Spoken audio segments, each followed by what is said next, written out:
So today I'm gonna do a wet lash look on Rebecca, my model today. And before I get started, I of course have to do an assessment. So we're just gonna check out her lashes real quick.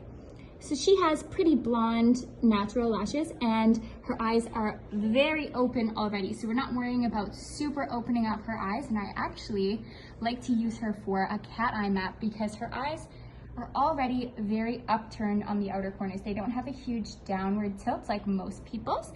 So I like to take advantage of that. So I'm gonna do a cat eye on her today, but I'm just assessing the tilt of her natural lashes. So they actually tilt down quite a bit.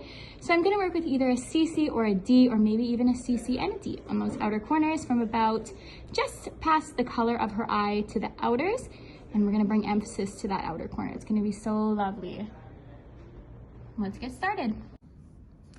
For this look, I worked with our Lost Artistry Premium Volume Lashes in a C and CC Curl 0.03 8 to 15 mixed tray, but I only ended up working with 8 to 14 millimeter length. So I didn't actually use any of the 15s, as you can see. But I wasn't sure until I got in working, so that's why I set it up. Okay, so how I make these lashes is I need a volume tweezer because although these lashes look very similar to classics, they are in fact volume. So if you don't have the right tweezer, the lashes will fall between the tweezers. So I'm working with our Ultra Volume Tweezer today. I've actually been favoring this tweezer lately. So all I do is I'm gonna come in and grip the number of 0.03 lashes that I want for that particular lash that I'm working on. Today I worked with finer sections. I didn't want them to be really peak-like. I wanted them to offer a softer result. So all I did was just pull the lashes off the strip, see, dip the base, and then place the extension. And if they opened up a little bit, that's totally fine. Again, I was looking for a softer result, not a super, super intense peak like some of the other spiked sets that I've done. So I'll just show you one more time. Come in, grip the number of lashes that I want, and open that much is absolutely fine for this look. Dip and place the extension as you would a classic or volume lash. But because they are volume lashes, you really want to focus on that base and make sure it doesn't fall apart. So you may have to hold a little bit longer and just hover over so none of the lashes go past the natural lash and fall out of the bundle that they're in. So just make sure that you've done that. And that's it.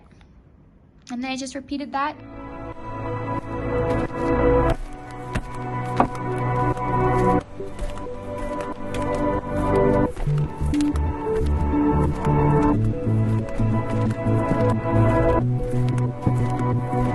All right, we are finished our set today. So this is our wet lash look. And I worked with finer sections for my 0.03 diameter lashes to create this cat eye look. And what I did for the mapping is I started on the inner corners with a mix of 8 and 9, and then into 9, 10, 11, 12, and 13, 14 mix on those outer corners. And I used our feathering technique. So what that means is I mixed shorter lengths in all of my longer length sections. So let's take my longer lengths out on the outer corner. So my 13 and 14 section, I also mixed some 11s and 12s in that section as well. And then in my 12 millimeter section, I mixed some 11s and 10s, and then you can just keep the pattern going from there. But I love the result.